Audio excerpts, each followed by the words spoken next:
Hi നമസ്കാരം. Easy tips for P S സിയിലേക്ക് ഏവർക്കും സ്വാഗതം. നമ്മുടെ ഇന്നത്തെ ക്ലാസ് പഞ്ചവത്സര പദ്ധതികളും അവയുടെ ലക്ഷ്യങ്ങളെക്കുറിച്ചാണ് കേട്ടോ.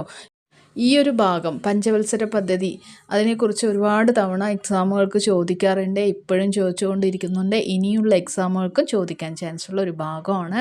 അപ്പോൾ മോസ്റ്റ് ഇമ്പോർട്ടൻ്റ് ആയിട്ടുള്ള ഒരു ടോപ്പിക്കാണ്. അപ്പോൾ സ്കിപ്പ് ചെയ്യാതെ തന്നെ കാണാൻ ശ്രമിക്കുക കേട്ടോ. ക്ലാസ് ഇഷ്ടമായാൽ നിങ്ങൾ ലൈക്ക് ചെയ്യാം, ഷെയർ ചെയ്യാം. ഓക്കെ, പിന്നെ നമ്മുടെ ചാനൽ ഇഷ്ടമായാൽ നിങ്ങൾക്ക് സബ്സ്ക്രൈബ് ചെയ്ത് സപ്പോർട്ട് ചെയ്യാം. ഓക്കെ, ഇഷ്ടമായാൽ മാത്രം ചെയ്താൽ മതി. ഓക്കെ, ഒന്നാം പഞ്ചവത്സര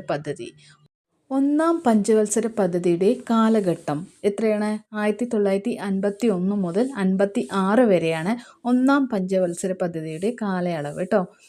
എന്താ പ്രധാന ലക്ഷ്യം? കാർഷിക മേഖലയുടെ സമഗ്ര വികസനമാണ്. ഒന്നാം പഞ്ചവത്സര പദ്ധതിയുടെ പ്രധാന ലക്ഷ്യം എന്താണ്? കാർഷിക മേഖലയുടെ സമഗ്ര വികസനം. നെക്സ്റ്റ് നമുക്ക് നോക്കേണ്ടത് രണ്ടാം പഞ്ചവത്സര പദ്ധതിയാണ്.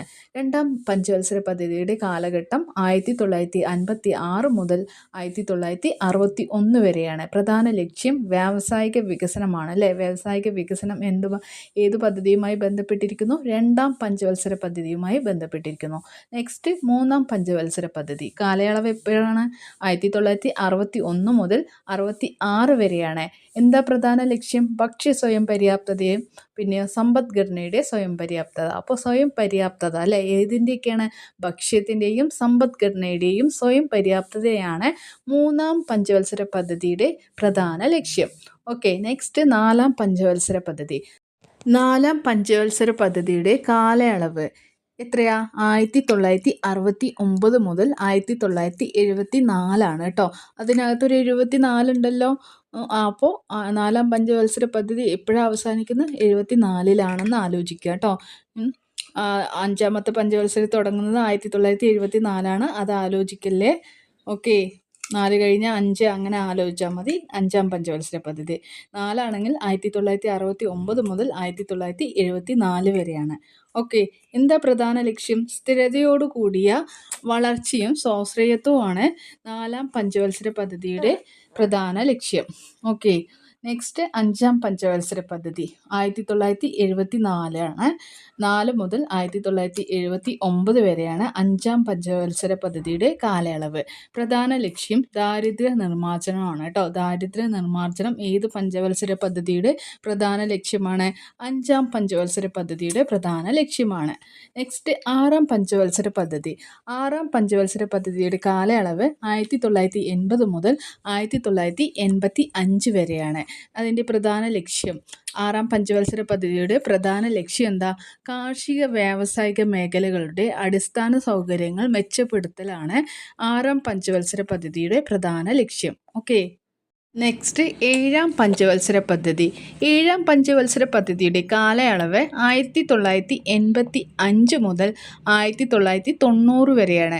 എന്താ പ്രധാന ലക്ഷ്യം? ആധുനികവൽക്കരണം, തൊഴിലവസരങ്ങളുടെ വർധനവ്. ഇതാണ് ഏഴാം പഞ്ചവത്സര പദ്ധതിയുടെ പ്രധാന ലക്ഷ്യം. അടുത്തത് എട്ടാം പഞ്ചവത്സര പദ്ധതിയാണ്. എട്ടാം പഞ്ചവത്സര പദ്ധതിയുടെ കാലഘട്ടം എത്രയാണ്? 1992 മുതൽ 97 വരെയാണ്. പ്രധാന ലക്ഷ്യം മാനവശേഷി വികസനമാണ് എട്ടാം പഞ്ചവത്സര പദ്ധതിയുടെ പ്രധാന ലക്ഷ്യം. ഓക്കെ, അടുത്തത് ഒൻപതാം പഞ്ചവത്സര പദ്ധതി. ഒമ്പതാം പഞ്ചവത്സര പദ്ധതിയുടെ കാലഘട്ടം 1997 മുതൽ 2002 വരെയാണ്. പ്രധാന ലക്ഷ്യം ഗ്രാമീണ വികസനവും വികേന്ദ്രീകൃത ആസൂത്രണവുമാണ് ഒൻപതാം പഞ്ചവത്സര പദ്ധതിയുടെ പ്രധാന ലക്ഷ്യം. എന്താണ്? ഗ്രാമീണ വികസനവും വികേന്ദ്രീകൃത ആസൂത്രണവുമാണ് ഒൻപതാം പഞ്ചവത്സര പദ്ധതിയുടെ പ്രധാന ലക്ഷ്യം. നെക്സ്റ്റ് പത്താം പഞ്ചവത്സര പദ്ധതി. 2002 മുതൽ 2007 വരെയാണ് പത്താം പഞ്ചവത്സര പദ്ധതിയുടെ കാലയളവ്. പ്രധാന ലക്ഷ്യം മൂലധന നിക്ഷേപം വർദ്ധിപ്പിക്കുക എന്നതാണ് പത്താം പഞ്ചവത്സര പദ്ധതിയുടെ പ്രധാന ലക്ഷ്യം. പതിനൊന്നാം പഞ്ചവത്സര പദ്ധതിയുടെ കാലഘട്ടം 2007 മുതൽ 2012 വരെയാണ്. പ്രധാന ലക്ഷ്യം മുഴുവൻ ജനവിഭാഗങ്ങളുടെയും സമഗ്ര വികസനമാണ് 11ാം പഞ്ചവത്സര പദ്ധതിയുടെ പ്രധാന ലക്ഷ്യം. നെക്സ്റ്റ് ലാസ്റ്റ് വൺ 12ാം പഞ്ചവത്സര പദ്ധതിയാണ്. 2012 എളുപ്പം തന്നെയല്ലേ പഠിക്കാൻ. 2012 സ്റ്റാർട്ട് ചെയ്തത്, അവസാനിച്ചത് 2017. സുസ്ഥിര വികസനമാണ് പ്രധാന ലക്ഷ്യം. 12ാം പഞ്ചവത്സര പദ്ധതിയുടെ പ്രധാന ലക്ഷ്യം എന്താ? സുസ്ഥിര വികസനം എന്നതാണ് കേട്ടോ. അപ്പോൾ ഇതോടുകൂടി നമ്മുടെ പഞ്ചവത്സര പദ്ധതി, അതിൻ്റെ കാലയളവ്, അതിൻ്റെ ലക്ഷ്യം ഇതിനെക്കുറിച്ച് നമ്മൾ അറിഞ്ഞു കഴിഞ്ഞു.